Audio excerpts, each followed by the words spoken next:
Good morning, good evening to everyone from Santiago de Chile, depending on the time zone you're in, as today we have a truly international audience with friends from India, Chile, the United States, among other countries.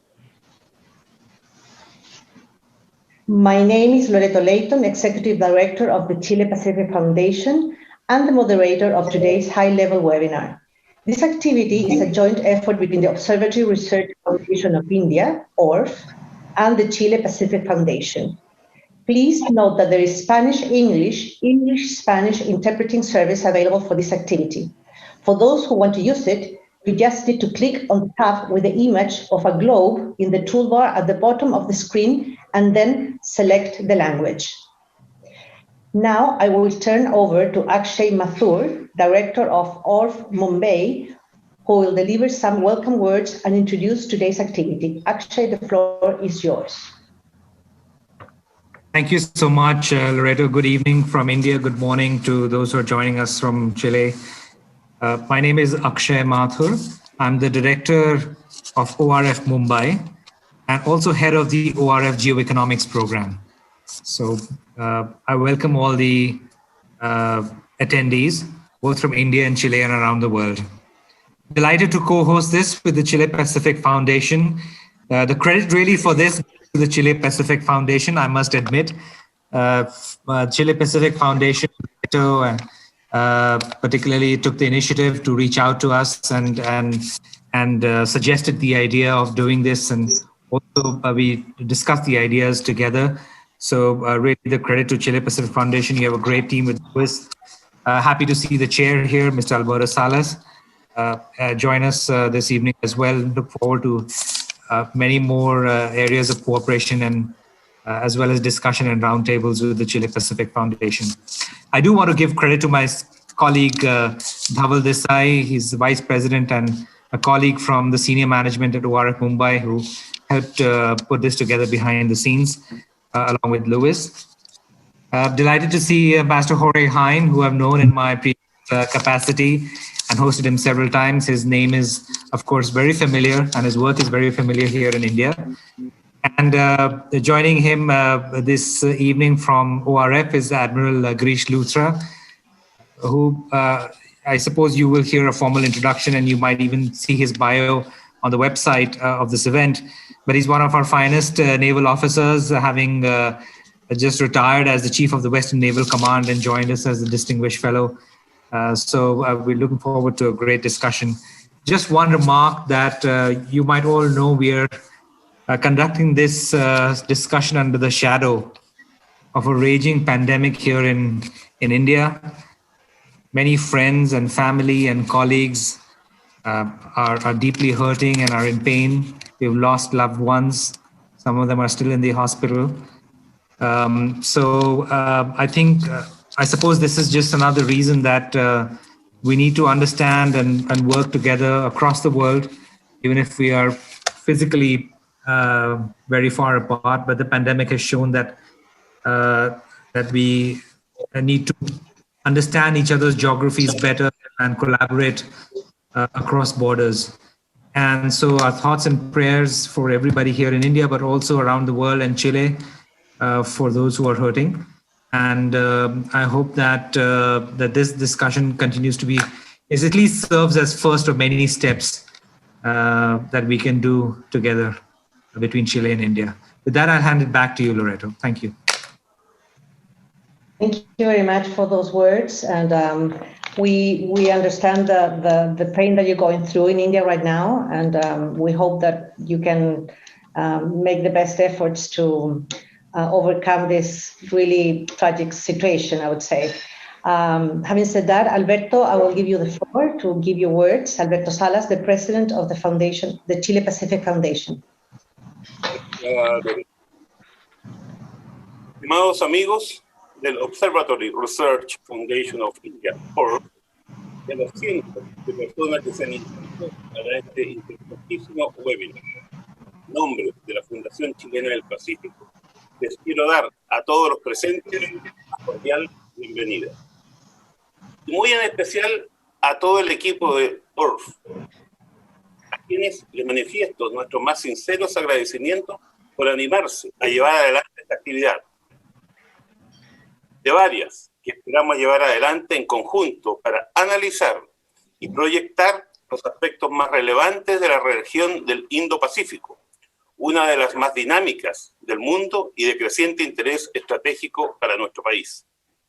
Para la Fundación es un verdadero honor aliarse con ORF, una de las instituciones más prestigiosas e influyentes de India, líder absoluta en la investigación y propuesta de políticas encaminadas a impulsar, a medida que India se transforma y consolida como una potencia de peso regional y proyección global. Desde un punto de vista geopolítico, es evidente que el papel de India en la región del Indo-Pacífico se torna cada vez más decisivo.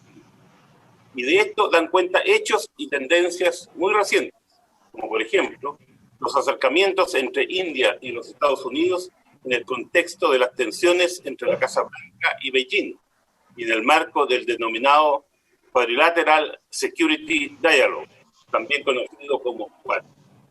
Además de todas esas consideraciones, la región del Indo-Pacífico, muy en particular India, es de creciente y acelerado interés por razones culturales, comerciales y de potencial de inversiones.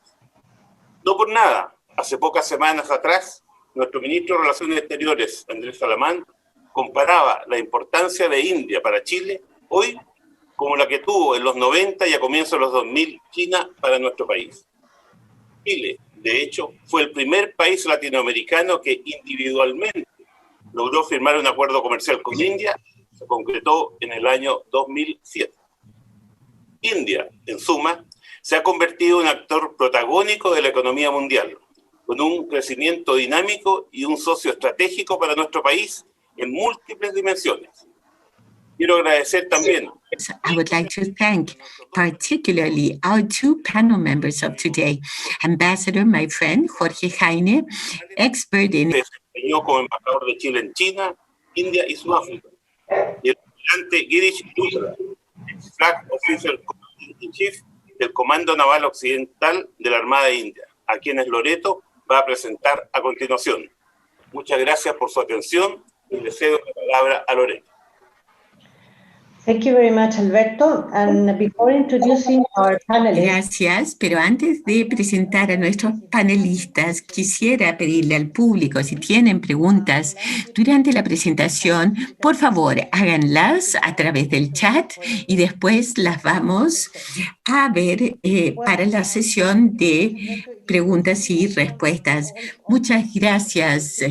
Es un honor para nosotros asociarnos con una organización tan prestigiosa como ORF. Ahora voy a presentar al vicealmirante Girish Luthra, former Flag Officer Commanding-in-Chief, Western Naval Command of the Indian Navy. Vice Admiral Luthra was commissioned into the Indian Navy in July 1979. As a navigation and direction specialist, he has served on various ships of the Indian Navy. He has steered preparation of many official documents in the Indian Navy, including the Maritime Capability Perspective Plan 2027 and the Indian Maritime Doctrine and Defense Space Roadmap 2030. Vice Admiral Luthra was awarded the Vishisht Seva Medal in 2008, the 80 Vishisht Seva Medal in 2012, and the Param Vishisht Seva Medal in 2017 by the President of India. Vice Admiral Girish Luthra will be our keynote speaker today.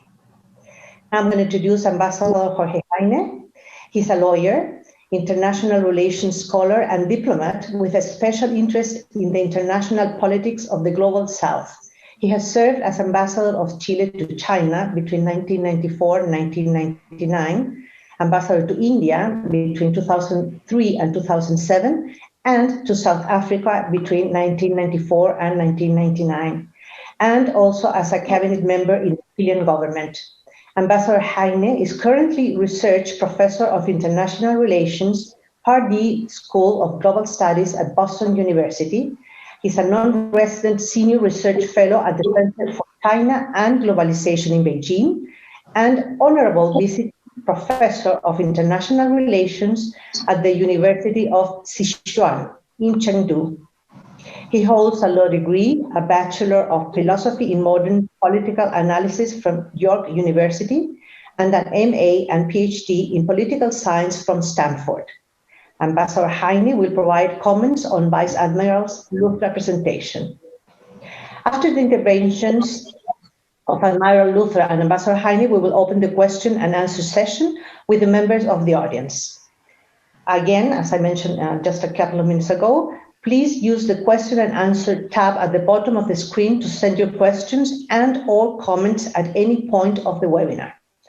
Having said that, Vice Admiral Luthra, the floor is all yours. Thank you very much. Good morning, good evening, everyone. Let me first convey that we are all delighted for this maiden sort of program between Observer Research Foundation and the Chile Pacific Foundation. And let me first share my screen, one moment.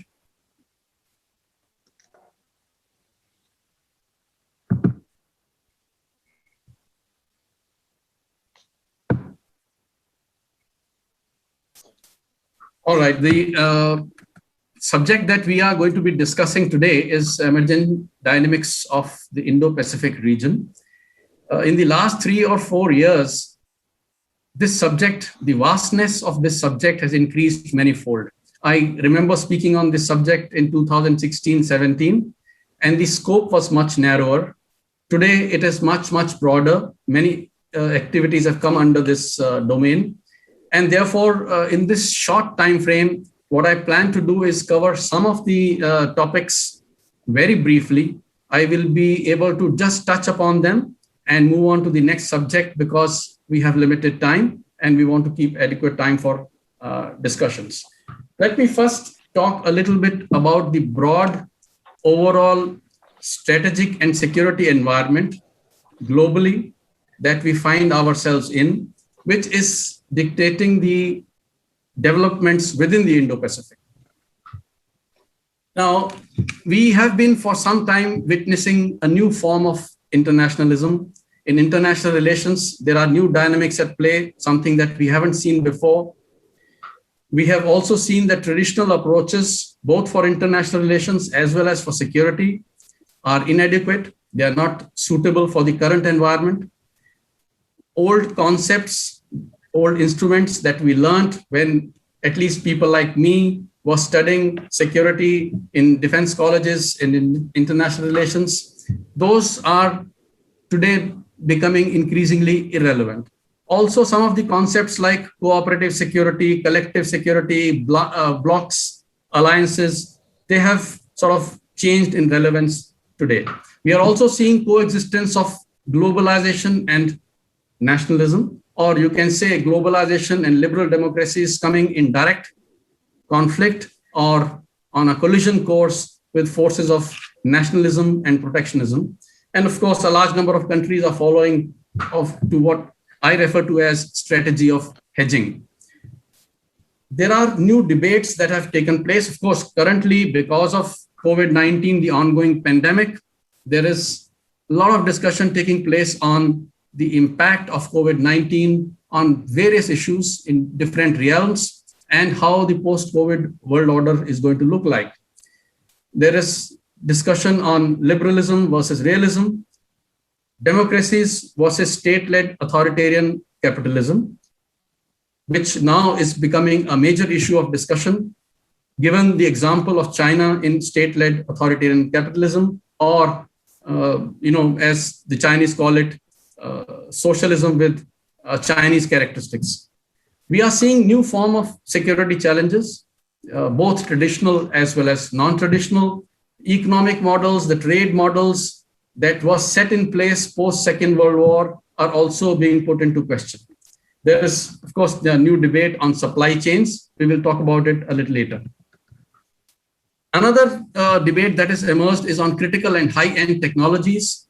The fourth industrial revolution that is being talked about, as this is what is going to determine everything in the in international relations and security, both in geoeconomics and geopolitics. digital economies, localization, privacy, climate change, transnational challenges, migration, and of course, a focus on health, the people-related issues of health, people skills, and the future of employment. These are all new debates that have taken place in the last, or are taking place since the last 5 years or so. Now, emergence of Indo-Pacific, this, as most people are now aware, is the new arena of geopolitical contestation. It is the new arena of rivalry. It is also the growth underbelly of the world. We have seen shift of economic activity taking place to this region, to Indo-Pacific, where about 68% of global GDP is concentrated. It is also the region which contributes about 2/3 to global GDP growth, about 20 trillion of US dollar of global trade, and major investments that have taken place in ports, other infrastructure, both physical as well as digital, technical infrastructure, which has taken place and is taking place in this region. There has been increased focus on maritime domain for the first time when we switched from the term Asia Pacific to Indo-Pacific. And this switch is a consequence of increased focus on the maritime domain. In the last 5 to 7 years, we would have noticed that there is hardly any high-level summit where maritime security does not find a mention in the joint statement that is issued after the summit. Now, as far as Indo-Pacific is concerned, the geographical expanse of Indo-Pacific, there are different interpretations. India, France, and Japan agree that this is an area from east coast of Africa, the west coast of Americas, whereas the US and Australia consider that this is up to the west coast of India, from the US coast to the west coast of India, which is more in line with the geographical or the operational area under the Indo-Pacific Command. Now, while Indo-Pacific is a large area, 2 oceans together, there have been questions in the past whether it is a coherent strategic space for the purpose of discussion, for the purpose of evolving strategies. But that is a discussion that is behind us, because now, despite dissimilarities, differences in different sub-regions of Indo-Pacific, it is a coherent strategic space because of its interconnectedness. And that is why this term has gained more and more popularity, acceptance, which I will talk about a little later. Within the Indo-Pacific, the frameworks are more evolved in the eastern part of Indo-Pacific than in the western part of Indo-Pacific, because in eastern part we've had things like ARF, East Asia Summit, ADMM Plus, East Asia Maritime Forum, and RECAP, CSCAP, WP, and many such fora. There are some in the Western Pacific, but they are not as evolved. But having said that, I must add that while the frameworks are evolved in the Eastern Indo-Pacific, their inadequacies have also been exposed.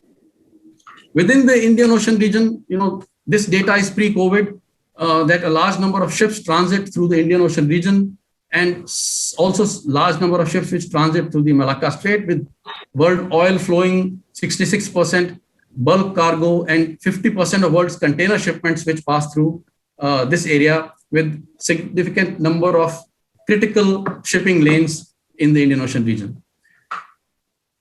As I mentioned, that from the Indian point of view, Western Indo-Pacific or Western Indian Ocean is equally important, both from the point of view of security as well as international relations.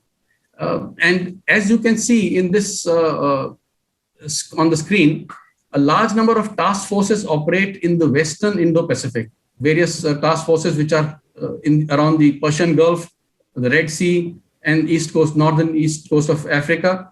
And these forces plus other forces operating in the Indian Ocean region, we have about, at any given time, we have more than 100 extra regional ships, not from within the country, from countries of the region, but from outside operating. And more than 30 countries outside of Indo-Pacific are operating their navies, or their navies are operating in this region. China at an average has been operating 6 to 8 ships in this area. At some time it has peaked to 13 to 14 ships and submarines. Now, the story about Indo-Pacific started gaining prominence, and we, in the past, we saw the US coming up with US pivot or rebalance to Asia, which increased deployment of military assets to East Asia. They set up the Indo-Pacific Command, which was earlier called the Pacific Command. The focus, of course, from the US perspective has been on the Western Pacific. Freedom of navigation operations, which have been going on since about 1979, but was stepped up in the last 5 to 10 years. And we have seen escalation of US-China competition. During the Trump administration, we have seen the tariff issues, which was being referred to as tariff wars. We have also seen in the Indo-Pacific rise, initially what was being talked about as peaceful rise of China, which subsequently the debate shifted to assertiveness of China. And now the debate has shifted to aggressiveness of China.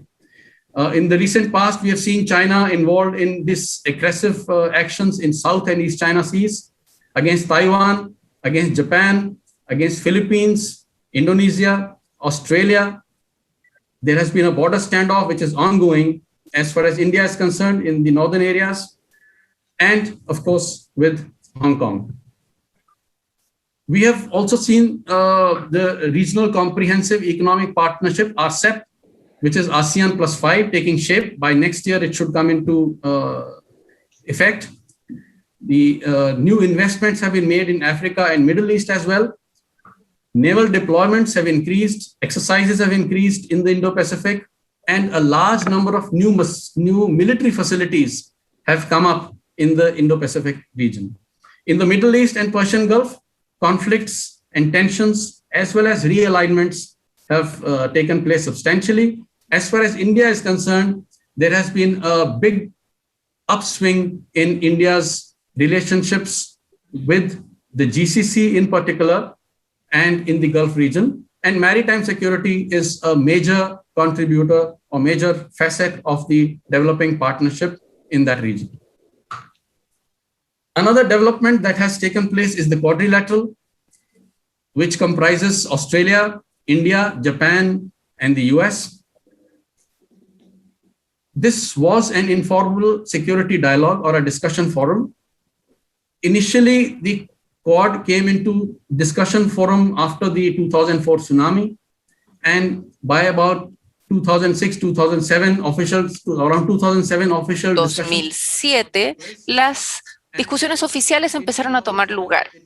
En 2007, entonces, that is also the time when Prime Minister Shinzo Abe se plasmaron y ahí empezaron a hablar de la confluencia de los dos océanos, que mucha gente reconoce como la base de las discusiones en la región del Indo-Pacífico. Como les dije, esto fue en el año 2007,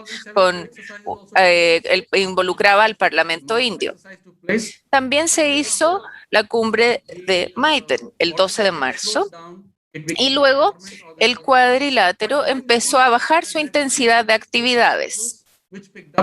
In a way, they formed the basis of what is the current quadrilateral, which again was revived in 2017. And the maiden Heads of State Summit was held just last month on the 12th of March. In this period, while the ground has been built, the shift has also taken place from being a purely security dialogue to a more multifaceted, more broad-based cooperation on free and open Indo-Pacific, rules-based order, collective good, democratic resilience. And in this maiden summit, 3 working groups were formed. While some cooperation is developing and efforts have been made, it is also important to keep in mind that Indo-Pacific has major fault lines, which we need to keep in mind. And these relate to, there are a number of sovereignty issues, there are a large number of territorial disputes, there are ideological and cultural differences, there is historical enmity between many states, terrorism, which has been a major challenge in the region, particularly in the Western Indian Ocean region, radicalization, there has been this challenge of aggressiveness and coercion, as well as contradicting positions on international norms. Every different country is taking different position on international norms. Now, let me briefly touch upon how different players and different countries are looking at Indo-Pacific and how in the last 5-7 years, their posture and approach has sort of taken shape. The US, as I mentioned earlier, did announce the pivot to Asia, which was announced at Shangri-La Dialogue. But subsequent to that, in 2017, the US included a section in its national security strategy on Indo-Pacific. In 2019, it came up with Indo-Pacific Strategy Report, IPSR. Interestingly, this report referred to China as a revisionist power, which was trying to subvert the international system from within. And it talked about Russia being a malign, revitalized actor. The strategy was very direct, therefore, in naming China and Russia, and of course, it named North Korea. It talked about preparedness and partnerships. It talked about safe, secure maritime commons, free and fair trade, and adherence to rules and norms. And as a follow-up of 2019 IPSR, a number of actions were initiated by the US in this region. In 2019, the US also announced the Blue Dot Network, which is with Australia and Japan, which was to have quality infrastructure with standard guidelines so that there is standardization and there is high quality infrastructure development in the region. The strategies have also talked about sustaining US influence, promoting democracy and human rights in Indo-Pacific, increased engagement and naval exercises, and with the US, as I mentioned earlier, becoming a key partner in the Quad in March 2021 with the Heads of State Summit. And recently, very strong posture on Taiwan, Hong Kong, and Xinjiang. As far as China is concerned, the rise of China has been witnessed by most of us with a new strategic identity. When I say strategic identity, it is a new strategic identity because China was, till the turn of the century, was regarded primarily as a continental power. And from a continental power to a maritime orientation, it is not exclusively a sea power orientation, but there is a turn to the sea, and with a decisive turn to the sea, which has given China a new identity of a hybrid land and sea power, which it has successfully done in the last 20 years, which was not the case till the turn of the century. It is true that China has been a sea power in the past, but in the last 100 years or so, it has been primarily a continental power. So there has been a major shift in strategic identity of China. It has also been seeking a new model for great power relations, starting with this region. It has been trying to sustain leadership in trade, challenging US superpower status, particularly in the region. And China has been opposed to the Indo-Pacific framework along with Russia. And China has termed this to be Cold War mentality. And, they have said that this is not going to work. And this is not in the interest of the world.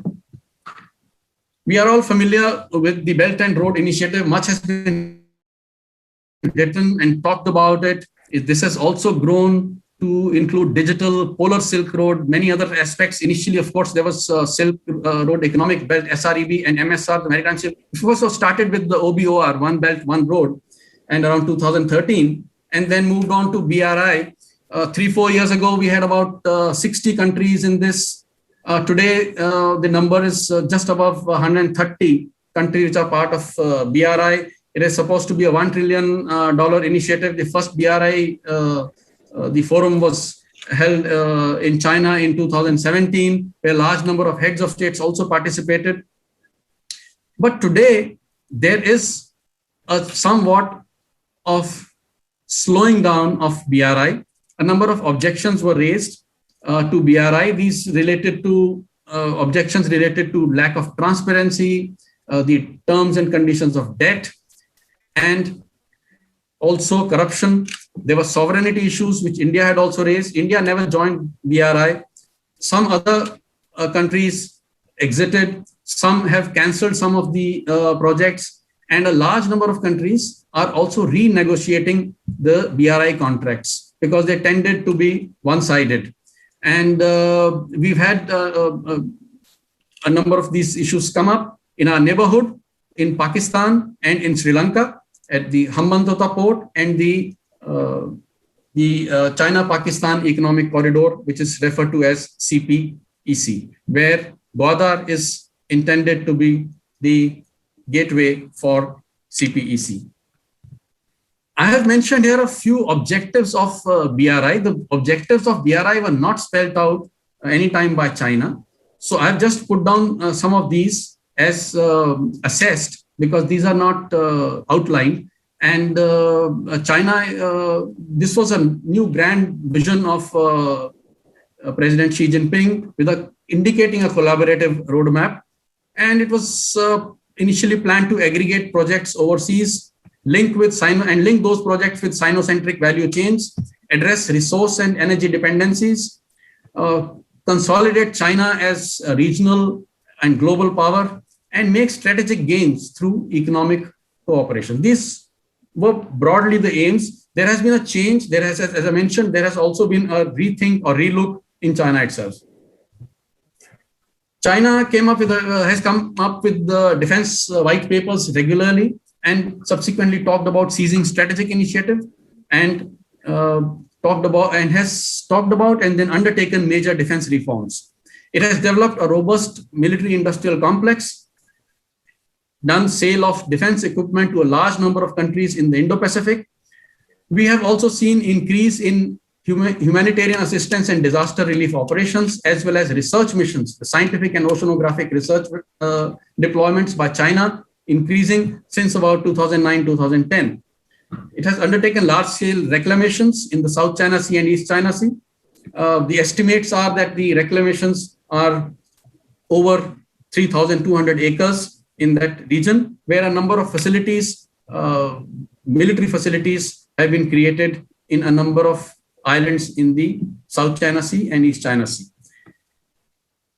We have also witnessed China indulging in what is referred to as gray zone operations, that is between conflict and peace, short of conflict but above peace, where maritime militia, fishermen, and other maritime resources are utilized to carry forward some of the missions. The PLA Navy has seen rapid growth in this period and has expanded operations. As I mentioned earlier, 6 to 8 ships in the Indian Ocean region. It has been following long deployment cycles, started deploying conventional and nuclear submarines in the Indian Ocean region. Djibouti base was inaugurated in 2017. The current input is that a pier for berthing an aircraft carrier is nearing completion at Djibouti. And of course, PLA Navy has been increasingly cooperating with Russia and Pakistan. Japan has been a key player and proponent of the Indo-Pacific concept. As I mentioned, Prime Minister Shinzo Abe has been a very keen supporter of this concept and taking it forward. In 2016, Japan came up with the vision for free and open Indo-Pacific, talked about rule of law, freedom of navigation, connectivity, capacity building, and maritime domain awareness. Now, this initially was a strategy, but was subsequently referred to as vision. At that time, Japan also did not want to immediately send out the message that it has come up with a strategy. It is a key proponent of Supply Chain Resilience Initiative, SCRI, and has also joined the Quad. ASEAN in 2019 came up with ASEAN Outlook on Indo-Pacific, AOIP, which talked about building on existing arrangements and therefore indirectly conveying that new arrangements or new frameworks are not needed. It talked about ASEAN unity and centrality and referred to maritime and economic cooperation, connectivity, and the SDG 30 of the United Nations. Now, ASEAN-China Code of Conduct has been in discussion for some time, in fact, for quite some time.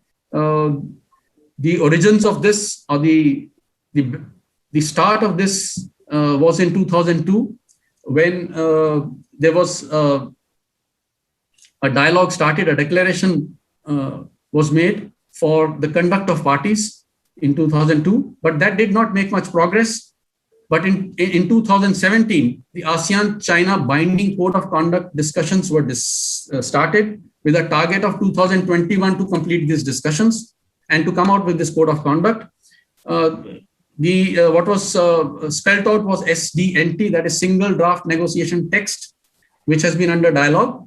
But this is confidential discussion between ASEAN and China, although there are some leaked reports, but other countries have talked about the aspect that the rights and the legitimate rights of other countries as per United Nations Convention on the Law of Sea must also be protected, including trade and commerce, in whatever code of conduct gets finalized. These discussions are going on, and current indications are that in a year or so, this should be ready.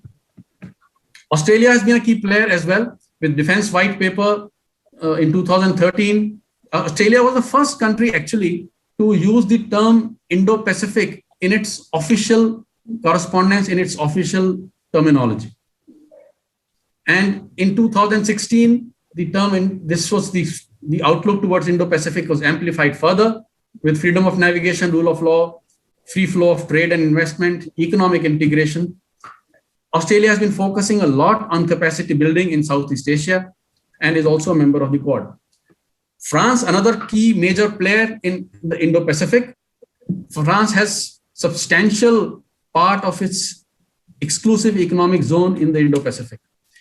In 2018, it came up with the Indo-Pacific vision, and in 2019, a strategy paper on France and security in the Indo-Pacific, which talked about stability and maritime security and terrorism, radicalization, connectivity.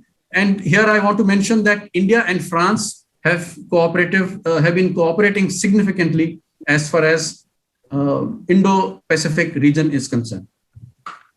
Germany has set out policy guidelines on Indo-Pacific in 2020. UK very recently, last month, came up with its integrated review, Global Britain in a Competitive Age. That is the title of the review, which is an integrated review that they have just published. There is a section in that review on which is called Tilt to Indo-Pacific. And this tilt is in some ways reminiscent of the pivot that the Americans mentioned a few years ago. But UK now, after Brexit, has now started focusing with this tilt to Indo-Pacific. It has recognized, despite its economic partnership with China, it has recognized the China challenge and talked about it, and has mentioned that it will not hesitate to stand up to China if required or where required. And it has decided to deepen engagements with players in the Indo-Pacific. The European Union, after a lot of hesitation, has now come up with a plan on Indo-Pacific, which was agreed on the 19th of April by the foreign ministers of EU. And a formal strategy is likely very soon. A detailed strategy is likely to be issued very soon. In addition to this, Netherlands has also outlined its outlook for the Indo-Pacific. Now, let me talk a little bit about India. India is a peninsular landmass which juts about 2,000 kilometers into the sea. We have a long coastline of 7,500 kilometers, nearly 1,200 islands. India has a large number of major and minor ports, a maritime country in all aspects. A large part of our trade, both by volume and by value, is transacted by the sea. We have a significant oil import dependency, about 82 to 83%, which is growing at a rate of 7 to 8%. India has a large fishing community, which is third large, and we are the third largest producer of fish But having said that, I must mention that third largest producer of fish, the difference between the third largest and the first, which is China, is very, very significant, very big difference. India has focused on blue economy, partnerships with countries of the region on blue economy, as well as internally, domestically, on a project called Project Sagar, which is based on port-led industrialization and port connectivity. The Indian Navy currently has 132 ships and submarines, 220 aircraft. A large number of ships and submarines are under construction in Indian shipyards, and shipbuilding, warship building in India has come a long way, and almost in entirety, the warship building is taking place in India. A ship has been built by Larsen and Toubro also for Chile very recently. Indian Navy is also strengthening space and cyber segments, conducting joint operations with the Air Force and the Army, and focusing on net-centric operations. Now, the Indian Navy is central to India's maritime orientation. Any Navy in any country is central to their maritime orientation. And therefore, Indian Navy has been very active in enhancing cooperation in the Indo-Pacific. There are a large number of bilateral and multilateral exercises that are going on or have been going on, have been institutionalized. The Navy also undertakes coordinated patrols with some of the countries. We have an institutionalized process of staff talks with various navies. Training of a large number of navies is undertaken by the Indian Navy. Every year, more than 1,000 trainees are trained, and the training imparted by the Indian Navy is considered of very high standards. The Navy has focused a lot on maritime domain awareness with wide shipping information sharing arrangements with a large number of countries. We have set up the Information Fusion Center in India, in New Delhi, just like many other information fusion centers have come up, whether in Singapore or in Madagascar or in Seychelles, and so on, in different places, and linking up all these information centers. The Navy has been undertaking mission-based deployments, anti-piracy deployments in the Gulf of Aden since 2008. There has been increased focus on capacity building of friendly navies. A large number of navies, their capacity and in some areas capability have been strengthened with partnership. Exclusive economic zone surveillance of Maldives, Seychelles, and Mauritius has been undertaken jointly by the host country and by the Indian Navy at regular intervals. This is streamlined. It is done in some cases, once a month, in some cases once in 6 months. So periodicity has been fixed, and that goes on a regular basis. Indian Navy has undertaken hydrographic surveys in different parts in the region, provided technical and continues to provide technical and maintenance support. India has signed a number of logistic support agreements, starting with the US and then with France and with many other countries, which enable access and support, logistic support, and therefore enhancing reach and sustainability for naval operations. The Navy also plays a key role in various regional frameworks and in IONS, which is the Indian Ocean Naval Symposium. You would be familiar with the Western Pacific Naval Symposium. Indian Ocean Naval Symposium was a concept propounded or put forward or initiative taken by India in 2008, and it was set up. And the chairpersonship rotates on every 2-year basis. And this is a forum which is at the operational level, whereas, as some of you may know, IORA, Indian Ocean Research Association, is at the political level. The primary areas of interest spelled out by the Indian Navy is what is shown on the screen. When we say primary area of interest, this is the area which we can keep under surveillance constantly on regular basis. And therefore, this goes up to the Malacca Straits and covers to the east coast of Africa and the Persian Gulf and the Red Sea. And in the maritime doctrine, which was promulgated in 2009, in 2008, we highlighted secondary areas of interest, which includes the Western Pacific. Now, the India's own outlook or development, in 2008, India came up with a concept of net security provider in the Indian Ocean region. And also, as I mentioned, India's new maritime doctrine was promulgated at that time. In 2015, the Indian government, Indian Prime Minister, highlighted a vision called Security and Growth for All in the Region. Sagar is the acronym, and Sagar in India, in our language, also means ocean. This was a vision to have a cooperative arrangement based on development. More details of this vision were spelled out during the Shangri-La dialogue by the Indian Prime Minister. And in 2019, India launched the Indo-Pacific Oceans Initiative, IPOI, at East Asia Summit.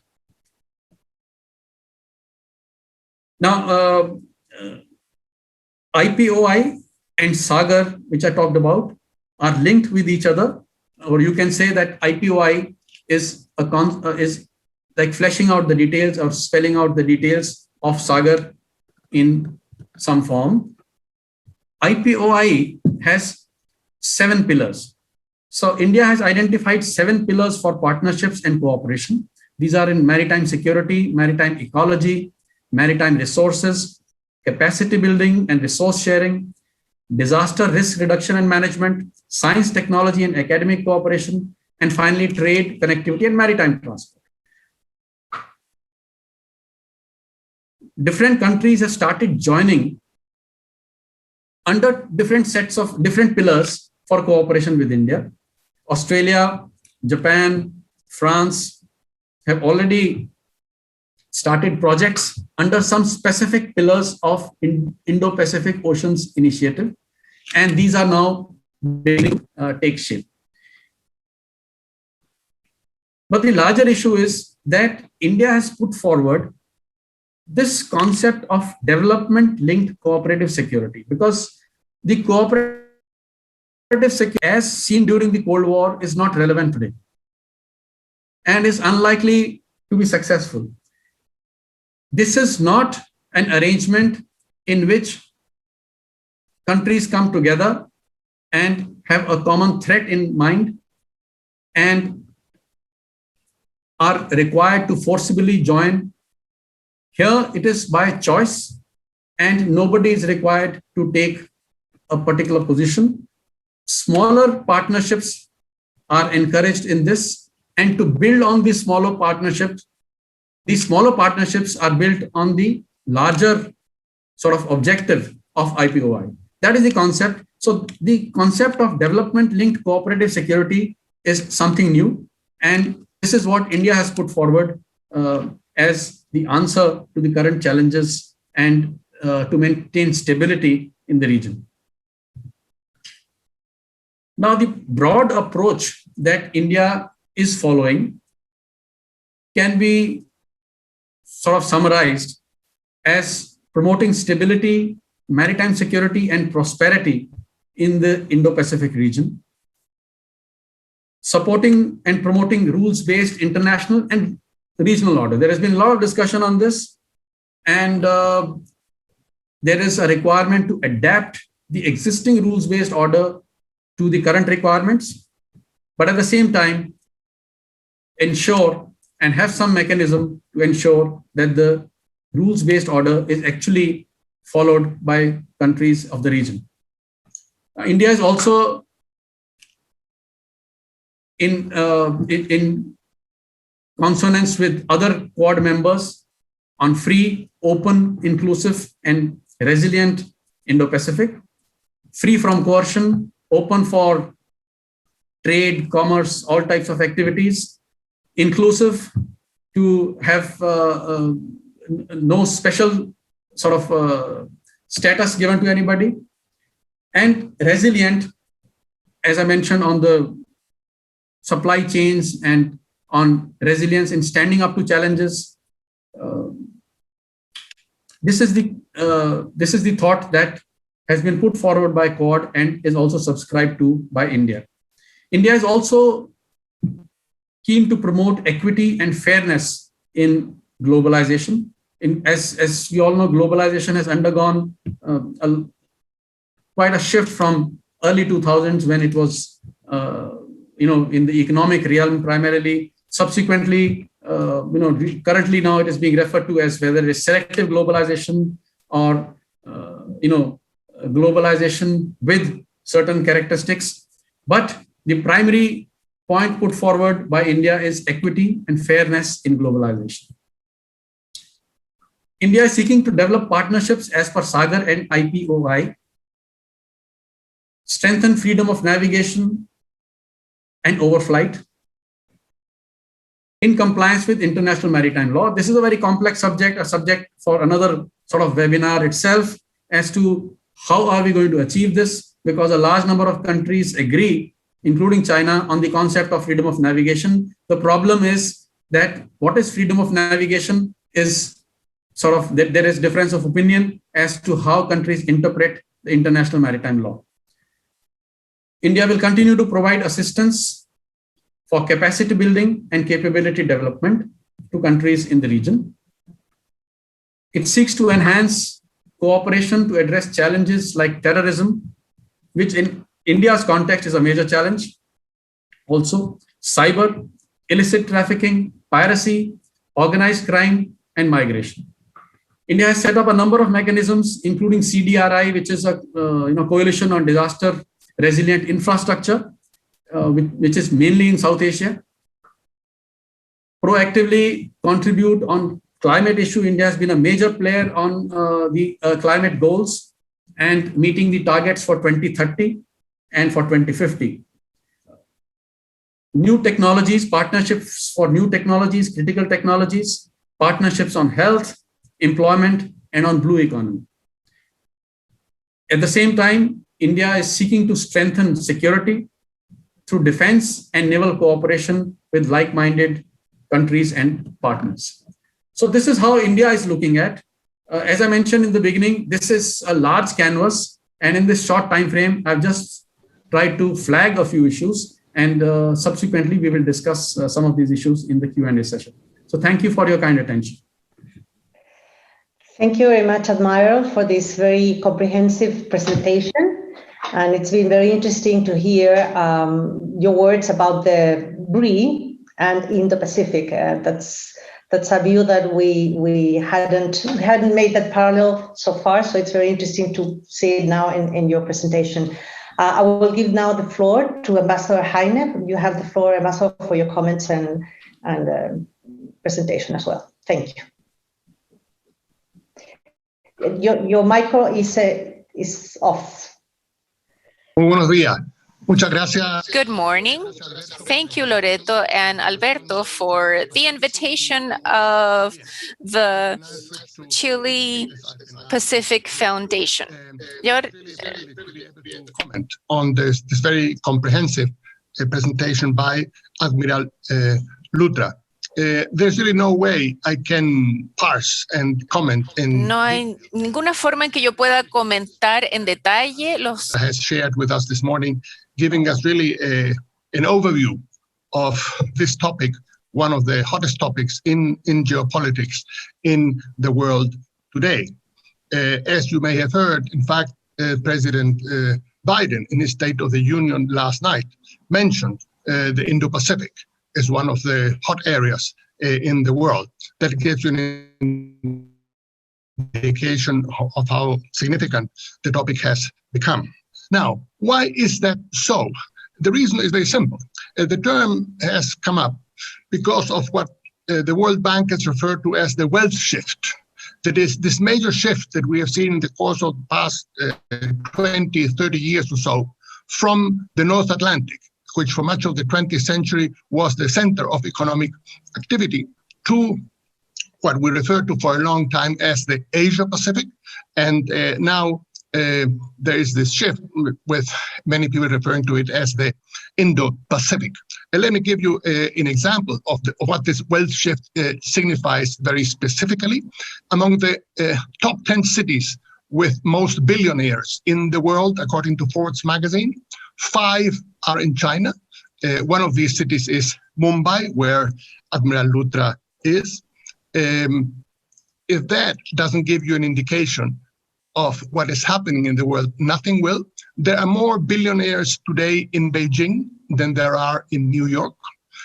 So this is something very real that is happening.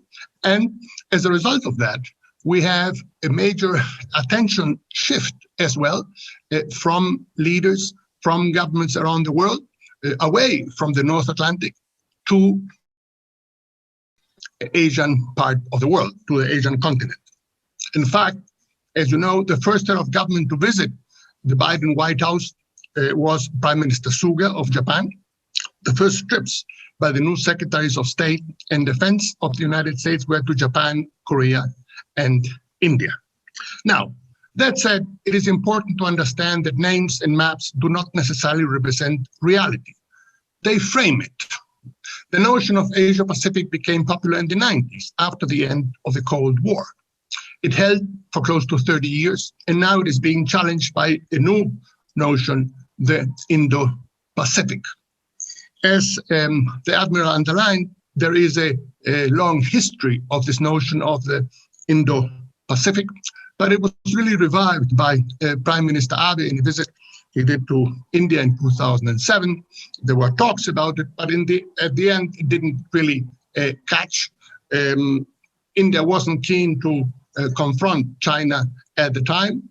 And it was then again revived in 2016 in Japan, and then also by the Trump administration in 2017, this notion of the free and open Indo-Pacific with the Quad, this strategic dialogue between the United States, Australia, Japan, and India at its core. Some people refer to the Quad as an Asian NATO. I think that is a bit too ambitious, but that is where the debate is these days. Why do we have this? Why does this happen in 2016, 2017, when in 2007, when it was originally broached, nothing much happened? Well, I would argue that this is largely as a response to China's BRI and also to China's South Sea claims. China is not very fond of the region, and Foreign Minister Wang Yi has referred to it in characteristically vivid language as an attention-grabbing idea that will dissipate like ocean foam. The Indo-Pacific puts maritime issues center stage, as the Admiral said, and given the enormous trade flows across the Indian Ocean and the Malacca Straits, this should not be surprising. But there are other reasons as well why the Indo-Pacific is holding center stage these days. One of them, of course, is the rise of China as a global power and the need, as seen by others, to counter it. There is, of course, the emergence of India as another very fast-growing Asian power. China and India, of course, have been the two fastest-growing large economies in the world in the course of the past 20 years. And when people speak of the Asian century, what do they really mean? What they mean is that this will be the century of China and of India. So there are very powerful driving forces behind this debate on Indo-Pacific versus Asia-Pacific. And also, of course, we have ASEAN that has come on its own. I found it very interesting that these are mostly relatively smaller countries, although with the exception of Indonesia, but a group of 10 countries that is really making a mark in world affairs by acting collectively, by developing a very strong regional identity. Now, the term Indo-Pacific has somewhat different connotations. It very much varies according to who is speaking. So there is this notion of the free and open Indo-Pacific, which is sort of the most hawkish version of it. India adds to it the notion of resilient, which is, again, gives it a somewhat different twist. ASEAN looks at it from an ASEAN-centric perspective. And the ASEAN countries, of course, are in what we used to refer to in older days as Indochina, in the middle between India and China. And France and Germany and other countries have come up with documents of various kinds on this topic. Now, what is my own perspective on this concept and whether it really reflects what is going on in that part of the world, which is the most dynamic, the fastest growing part of the world? This is where the action is in today's world, no matter what we call it. But this is where the action is. This is where the growth takes place. This is where the eyes of the world are fixated on today. For much of the 20th century, our attention was fixated on the North Atlantic. Today, it is fixated on the Pacific and on the Indian Ocean. It seems to me that this notion of the Indo-Pacific does justice to a situation which, for a long time, did not really pay sufficient attention to the rise of India. In fact, I have written a book called The New India, which makes the case that we have in Chile, in Latin America, but also elsewhere, we have neglected to pay sufficient attention to India and what India means in today's world. Now, India for a long time, as I said earlier, was careful not to antagonize China. And therefore did not really take up this concept with any vigor. But since border skirmishes in the Gawal Valley in the Himalayas last June, relations with China have soured and things are really quite different today. India, of course, is central to the Indo-Pacific project. The United States is far away. Australia is, down under. So Japan and India, I would argue, are very much at the core of the Indo-Pacific project concept, however you want to call it. But let us keep in mind that this is not an easy proposition for India. India, of course, invented the notion of non-alignment and for many years championed non-alignment for the third world. So for India to align itself with the United States is not something that can be done, very easily or comfortably. India, of course, has strong relations and has had for a long time with Russia, previously with the Soviet Union. India is part of the Shanghai Cooperation Organization. It is part of the BRICS. The BRICS, of course, has the New Development Bank based in Shanghai, whose first CEO, first president, was in fact an Indian banker. So, there are strong links between China and India and Russia. That's one thing. But there's also something else that we ought to keep in mind. India has been referred to in terms of its foreign policy as a reluctant power. What is meant by that? That India, its leaders, its elites, I lived in India for close to 4 years and developed a great appreciation for the country, its people, its intellectual life. And India has largely been focused on its internal affairs. Foreign policy is seen as a bit of a distraction. Now, let me give you an example.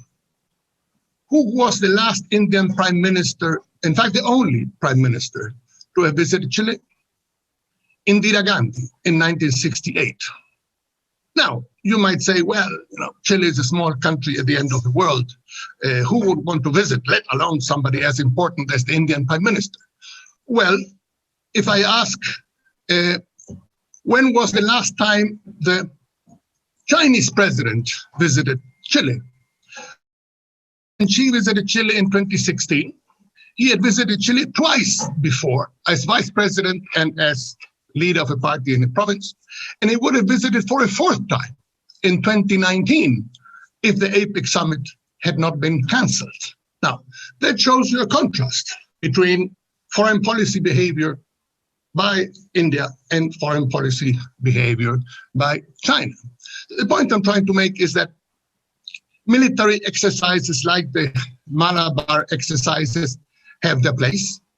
They obviously perform a significant role, but they need to be part of a broader foreign policy approach, of a broader foreign policy framework. If India wants to play a leading role, as it should, within the Indo-Pacific concept, it cannot do so with a sort of reluctant approach to foreign policy, in which large parts of the world simply do not appear in the radar of Indian foreign policy. We had a big upsurge in the relations between India and Latin America in the 2000s. It was I who signed this trade agreement between Chile and India in 2006. There were many presidential visits, but to give you an idea, basically trade between Latin America and India has gone down since then, and this is also in the case of Chile and India. So there is a problem there. Now, that brings me to the question of trade and regional integration. Admiral Lutra mentioned the fact that the RCEP, the Regional Comprehensive Economic Partnership, was signed on 15 November of 2020. This was a very significant step forward for Asia, ASEAN, the 10 countries of ASEAN, plus 5 countries, Japan, Korea, Australia, New Zealand, and China are part of the RCEP. India was part of the negotiations for the RCEP, but ended up dropping out. India is not part of the comprehensive and progressive Trans-Pacific Partnership, which has 11 members, including Japan and Chile. India is not part of APEC. Now, can India exercise the sort of regional leadership that is expected from a country at the center of the Indo-Pacific project without being part of these schemes? Perhaps, but I think I would submit to you that it is at least an open question. So what I'm trying to convey to you is that the notion of the Indo-Pacific is an exciting notion. It is an innovative notion. It does justice to the fact that until now, in much of the debates about the region, India was not playing the sort of role that it should, given its size, given its dynamism, given its tremendous growth. But this requires some changes in behavior. It requires some changes in the approach that India has been following until now in its foreign policy, in its international economic relations, in its international trade policy. I would submit to you that the strictly military, the strictly naval, the strictly geopolitical dimension is an important one. It's something that we all ought to consider. But that is only a small part of the overall international relations that exist in that region. It is a very important region. It is very important for Latin America. We should focus a lot more on that we have. It is very important for Chile, and I'm glad that Foreign Minister Alaman has put India as a high priority. But I would submit to you that to respond to that challenge, to make it true that, say, 10 years from now, we will continue to speak about the Indo-Pacific and not about the Asia-Pacific, India will have to change its behavior across a number of fronts. And if that doesn't happen, I don't think that the notion of the Indo-Pacific will survive. Thank you. Thank you very much, Ambassador. It has been very interesting hearing your views. It's a very, very complementary vision from what Admiral Luthra has pointed out. There's still some challenges for India, it seems, from your point of view, and very interesting to hear about that. I don't know if you have any comments on the views of Ambassador Heine, Admiral Luthra, before I give I start with the question and answer session.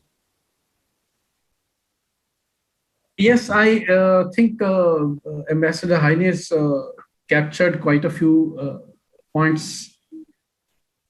Now, as far as India being a reluctant player in the region is concerned, that is changing, and there is a renewed thrust in both, whether it is economic partnerships. Now, as far as RCEP is concerned, India had some specific reasons for not joining the RCEP. But yes, it is true that India's overall trade in the region is nowhere compared to the trade of, let us say, China. India's GDP is 20% of Chinese GDP, and but the focus on geoeconomics and the economic partnerships has substantially increased in the last in the recent periods. In the maritime domain, yes, I would agree that India was a reluctant sort of player. In the past, India objected to the presence of extra-regional players in the Indian Ocean, now more in Indo-Pacific.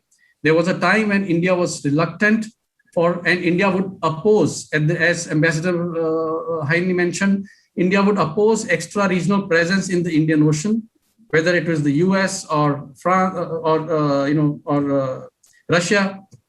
But today, India welcomes extra-regional players who are promoting stability in the region. So there has been a shift. And in the maritime domain, India has moved from being reluctant to being conscious power. But yes, my personal view also is that there is one more step. You can move from reluctant to conscious, but now you need to move from being conscious to being proactive. And that is the next step that India needs to take. And work is, there are plans to take that momentum forward. On the subject of Indo-Chile cooperation, well, India has done some, taken cooperation forward with some countries in Latin America, particularly with Brazil. And some initiatives have been taken also as part of BRICS and outside of BRICS. But specifically with Chile, there is there is good potential for taking it forward. And we do hope that now in the coming days and months and years, there will be a pickup in this direction. Thank you. Thank you very much, Admiral. And there's a comment in the chat that has to do with what you just said. That says that how much intent can India show with regards to the Indo-Pacific when its focus is more militaristic with naval exercises, the Quad, etc., rather than economic? Is just the point that just Ambassador Heine mentioned, and you have explained right now. And we hope that India goes to a further step towards a really bigger and a broader approach to really integration and make the Indo-Pacific a reality in another context. I have another question. In his address to the Congress last night, President Biden emphasized that the US will maintain and even strengthen its presence in the Indo-Pacific. He mentioned it very clearly. He also pointed out, he made this point clear to President Xi in recent conversations between them. What does this policy mean for India's role in the region, and what impact could it have particularly on the India-China relations? Now that we have this new term in politics in the United States. Yeah, the comment by President Biden on maintaining the force levels is in the Indo-Pacific. As I mentioned earlier, it is the Indo-Pacific Command, which is the central command which is the main command for, as far as force levels are concerned.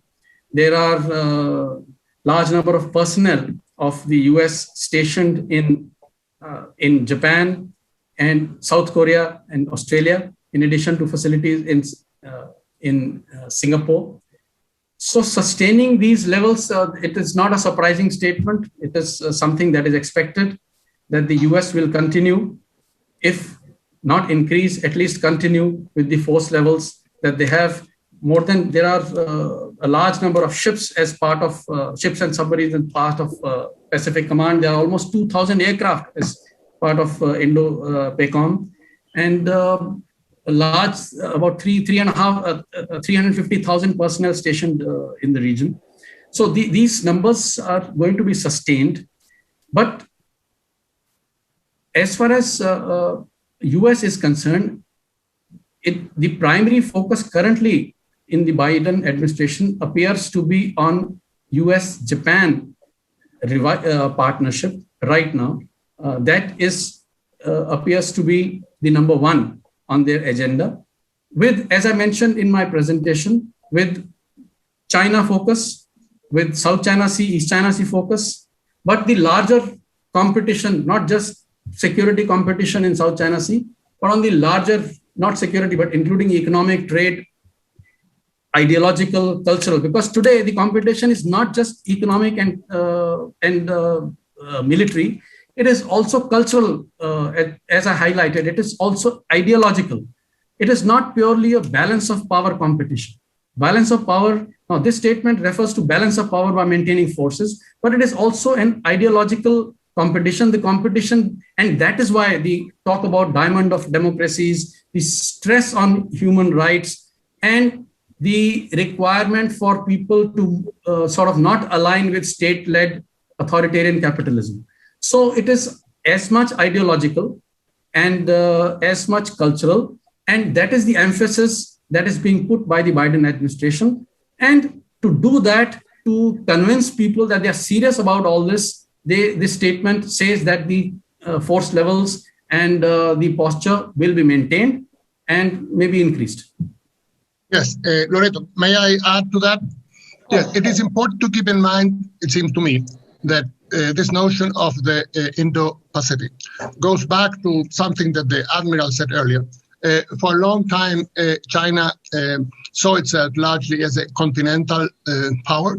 But what we are seeing today with the Belt and Road Initiative and with the reaction to that on the part of Russia, we are seeing something very interesting that had not been seen for a very long time. It is the re-emergence of Eurasia. Eurasia, of course, was the main geopolitical theater in history for many centuries. In the 20th century, the word Eurasia disappeared. We had Asia and we had Europe. But now, with BRI, Eurasia is coming into its own, bringing in the Central Asian republics that used to be part of the Soviet Union. And there is, of course, a new entente between China and Russia. So it is important to understand that in many ways, the notion of the Indo-Pacific is the maritime response to what is happening in the Eurasian continent. And the dynamics in Eurasia are not just military or defense oriented. They are also very much along the lines of economic integration and bringing together the fastest growing region in the world, which is East Asia, with the biggest market in the world, which is the European Union. So it is important to look at that as a sort of mirror image of the notion of the Indo-Pacific. Thank you very much, Ambassador. That's really very interesting and sets the players in the region, and for us is very enlightening. And in this context, there's a question here: what role Russia is expected to play in the emerging dynamics of Indo-Pacific? You just mentioned what's been doing Russia, but what is the role in terms of Indo-Pacific? What do you think that they're going to be reacting, how they're going to be reacting? Yes, no, I would like to underscore here that in that sense, India plays a very pivotal role. Why? Because India is the country in this part of the world that has had traditionally strong relations, strong links with Russia. It is, of course, a neighbor and has also strong links with China. For a long time, as we know, relations between India and the United States were not the best. But what we have seen in the course of the past, 15 years or so, 20 years, is a rapprochement between India and the United States. All of this is to point out that India, it can play a very pivotal role in the Indo-Pacific because it is at the very center of these various emerging powers. But my point, going back to what I said earlier, is that if India doesn't change this reluctant power approach to foreign policy, and if India doesn't change its protectionism and its unwillingness to join the regional integration schemes in Asia, it will not be able to exercise the influence that it could, because basically it is hamstrung by its own actions, by its own unwillingness to project India in the way it could in its relations with Russia and elsewhere. On Russia, let me also add that on Russia, the point, of course, as I mentioned, BRI is, I see BRI as not just a maritime thing, it is a very hybrid continental and maritime plan of Russia, with a strong focus in Central Asia and Eurasian region to connect to Europe.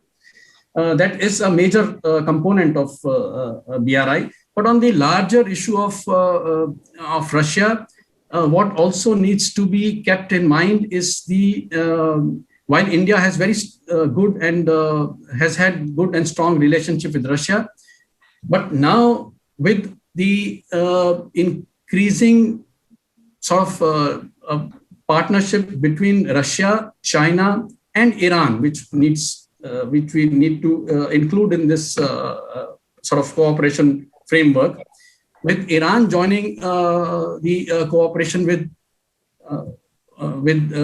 Russia and China, there will be complexities as far as Quad and Indo-Pacific is concerned.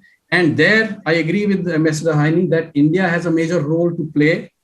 But once again, this is also taking us back to the democracies versus, the state-led capitalism sort of concept. And so that kind of group emerging on the other side is something that has to be kept in mind when looking at Indo-Pacific. So it cannot be purely be seen as maritime format, because there is much happening in the continental part as well. But it is a hybrid thing. Indo-Pacific only gives it a framework. Thank you very much, Admiral. There's another question that has to do with how India is prepared to play this role in the Indo-Pacific. And this question says, should the surge and apparent consolidation of Indian nationalism be regarded as a significant risk to regional stability in the Indo-Pacific? Now, nationalism has been a new sort of development or a trend the world over. And in many democracies and non-democracies as well, strident nationalism has been seen. I mean, we have seen it in China, we have seen it in other countries, as well as in India, where there is increased focus on self-reliance. So self-reliance, yes, self-reliance occasionally can be construed as protectionism, but at the same time, some level of self-reliance is a lesson that is coming out of COVID as well. And that is what supply chain resilience, etc., is all about, where people do not today, 10% of companies control, and most of them are Chinese companies. 10% of the companies control 95% of the supply chains. And today, everybody is recognizing that this is not a situation that can be accepted. And therefore, there has to be diversification and there has to be security of all this. Now, there is a thin line between this diversification and protectionism. So yes, in the larger, that is why I mentioned that selective globalization or globalization has to be sort of revisited and realigned to the current requirements. Ambassador, do you want to comment something on this? Well, let me say the following. My own view, I'm a strong free trader. I think that free trade is the way forward. I think the RCEP marks a new stage for Asian economic growth and development, as does the CPTPP. And we had this extraordinary situation in which, as you may recall, the Trans-Pacific Partnership was at one point described by President Obama, who was a great champion of it, as a way of, basically calling China to task and saying, if we don't set the rules, China will set them. That is how the TPP was sold. Now, as you know, the United States under President Trump ditched the Trans-Pacific Partnership, but it was saved by Japan and Chile, among others, and it is now in place, known as the TPP 11. But surprise, surprise, President Xi at the November APEC summit held in Malaysia announced that China was interested in joining the CPTPP. Now, what would happen if that were to go forward? And it seems to me that shows, a different attitude towards free trade, towards regional integration, towards working together with other Asian countries and countries from around the rest of the world. So that, it seems to me, is the challenge for India. I believe very strongly that India should not continue to set itself apart from these various regional integration schemes, that it would gain more than it would lose by joining them. Thank you. Thank you very much, Ambassador. We have someone from the Embassy of Philippines that would like to make a comment or take the floor. I don't know if we are able to do that. And also Vice Admiral Sina also would like to make some comments. There's the Embassy of Philippines. You may take the floor if you want. You can, yes. Thank you very much. I'd like to ask, and first I'd like to say thank you for the presentations, very comprehensive, informative presentations. I note that the concept of Indo-Pacific is not a new concept, and that many countries have different appreciation of what it is. But that, I think, also applies with the concept of freedom of navigation. Can I ask what exactly are the nuances of the key countries relative to freedom of navigation? Because I think this is quite important in terms of understanding how the Indo-Pacific can progress in the years to come. Thank you.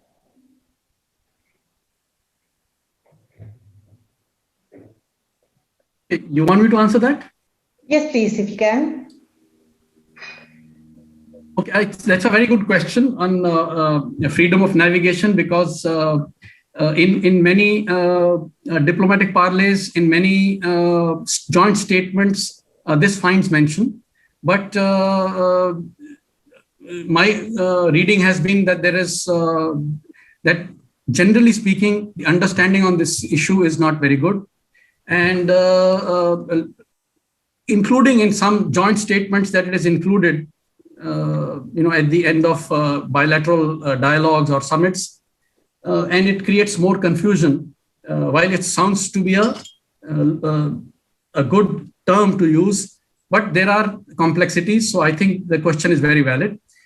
Freedom of navigation, as I mentioned during my presentation, that everybody agrees on freedom of navigation.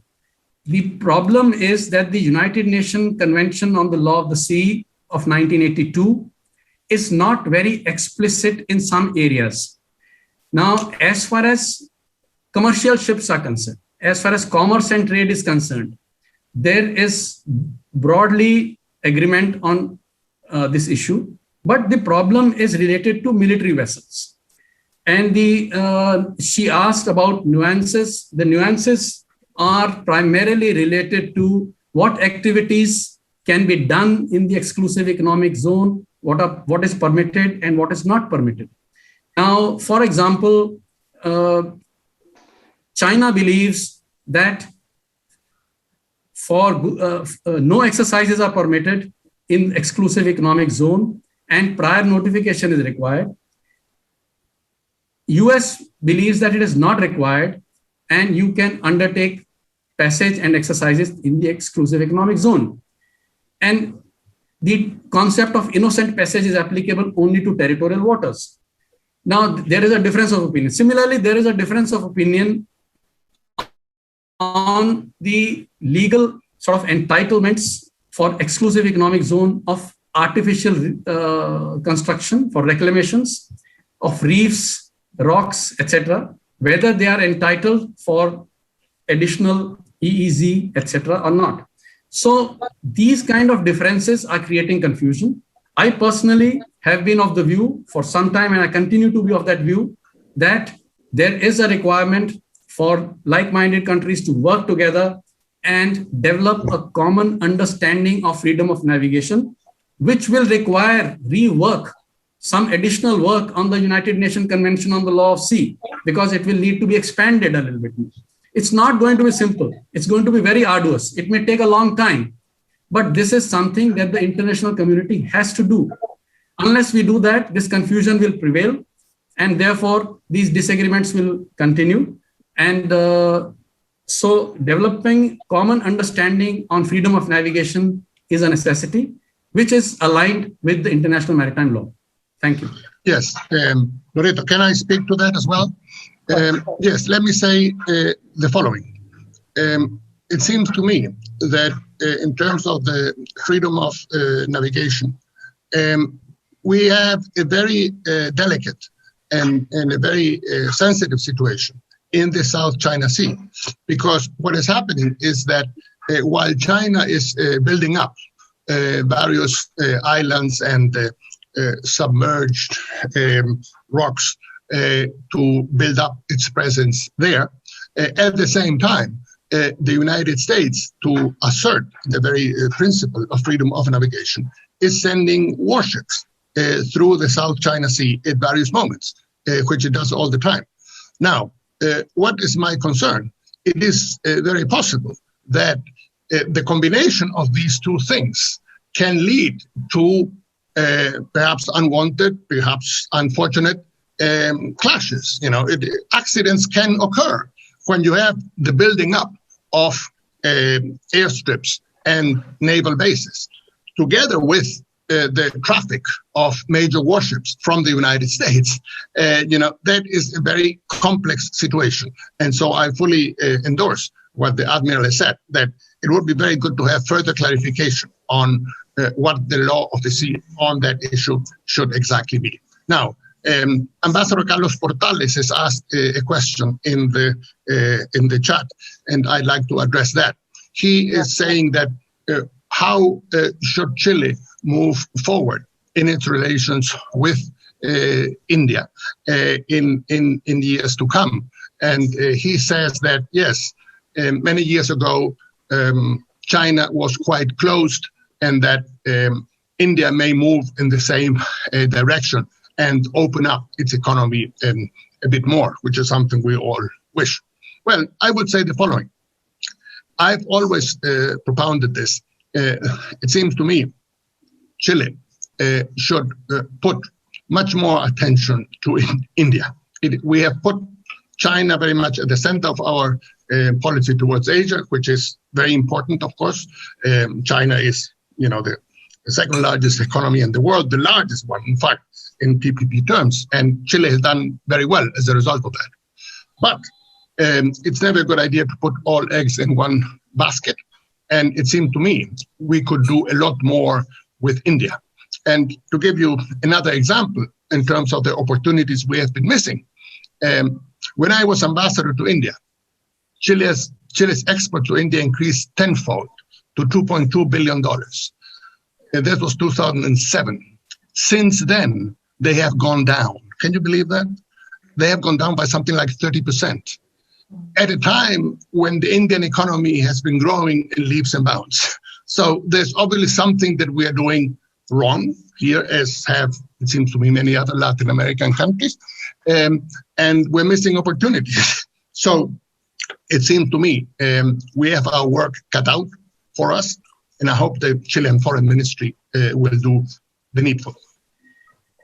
Thank you very much. Thank you very much, Ambassador. And let me say that our next webinar together with ORF will address this issue specifically. Which are the opportunities for increasing trade and opportunities for investment with Chile. So we leave you invited to that webinar for those who would like to follow up on this.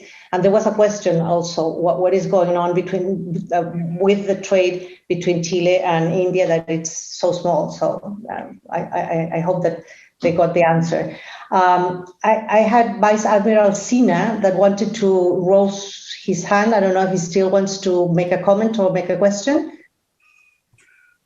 Thank you very much. I wish to make a comment. Thank you, Ambassador and Admiral, for very incisive sort of comments that you have made. All are right, all are very contemporary, and there's nothing to really question. It's like a prism as to which side of the prism you look at the whole problem. And I think the foreign policy of every country is driven by its internal dynamics. And in spite of good intentions, some of it don't get fulfilled because the internal dynamics do not permit. And therefore, I would think that India-Chile relation is yet to flourish fully, though Chile is our fifth largest business partner. But there is a lot more will happen. For example, Chile is exporting large amounts of copper. And our need for copper is right now being met by the Indian mining industry. So time will come very, very quickly.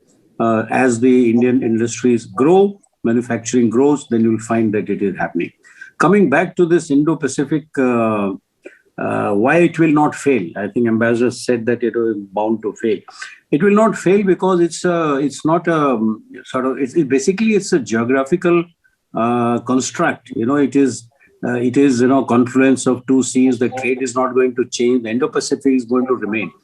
And more competition that takes place, there will be more contestation, and there will be need for security to be enhanced by every country.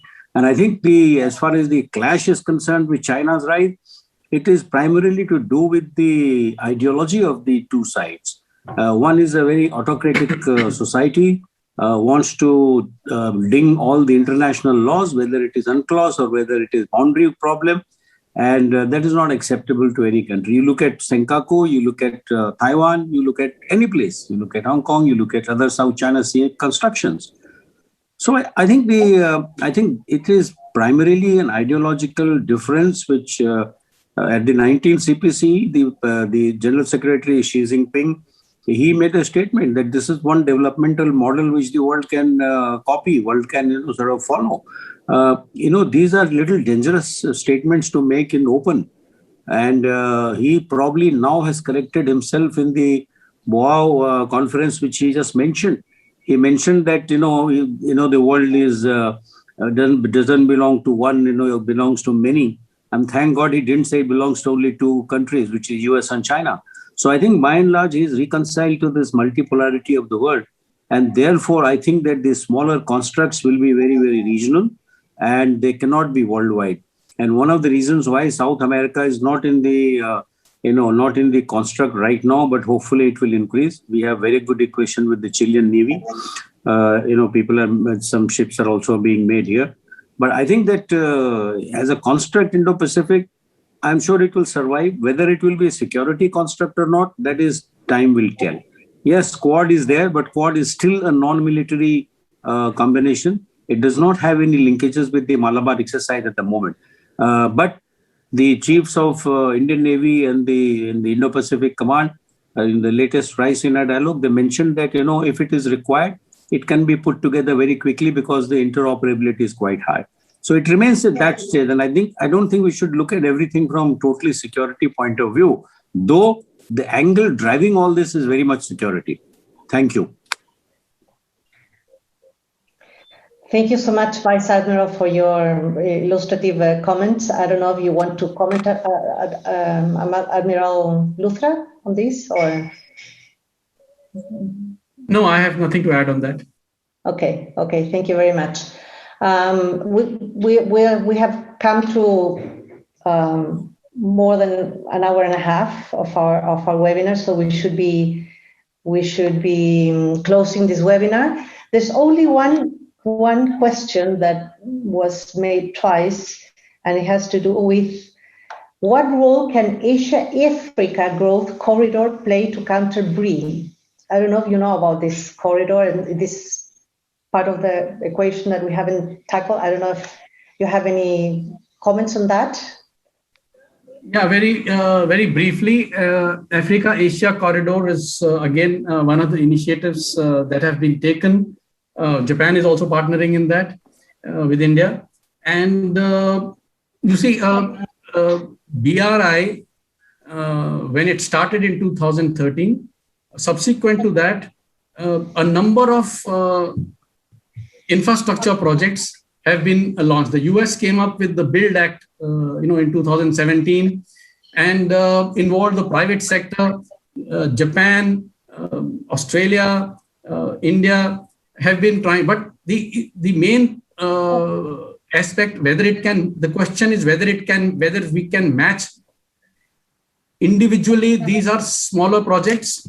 As an aggregate, in fact, that is the bigger challenge. If these projects can get aggregated under some format, that is a very difficult task right now. In matching, in terms of financial terms, you see, BRI has been, in the past was doing about $45 billion a year expenditure on the projects that were planned. Last year, that dropped to about $4 to $5 billion. US dollars, and it is expected to remain low at present because of COVID and other concerns. So, as was mentioned by Ambassador Heine, the funding for BRI came from China Development Bank, China Exim Bank, came from AIIB, and a new fund that was created for BRI. But there is no specific fund that has been created to counter BRI, even through Quad or anybody else. There's no specific fund. There are smaller partnerships. There are smaller projects together that are being done. And now the problem that going forward will be, and that is now being extended from physical infrastructure to digital infrastructure, etc. But as we go forward, both for China as well as for other countries, the difficulty will be to have the resources. Because at the end of once everybody is out of this COVID, of this pandemic, finding resources for such projects is going to be the biggest challenge. Okay, well, thank you very, very much to both of you, Admiral Luthra and Ambassador Heine, for this wonderful comments, presentation. You have enlightened us a lot better of what's going on, what is the new world map on the new centers of gravitation that are emerging, and what is needed to consolidate them, like the Indo-Pacific, and the comments made by Ambassador Heine, what India should be doing as next steps to consolidate its position in the international arena. And we leave you invited to the next webinar that we're going to hold, that we're going to address trade and investment between Chile and India, and on the whole region, not only Chile, but Latin America. So thank you very much for both of us. Thank you very much for the audience that was with us today. Well, we hope to see you very soon, and stay safe in the meanwhile. Thank you so much.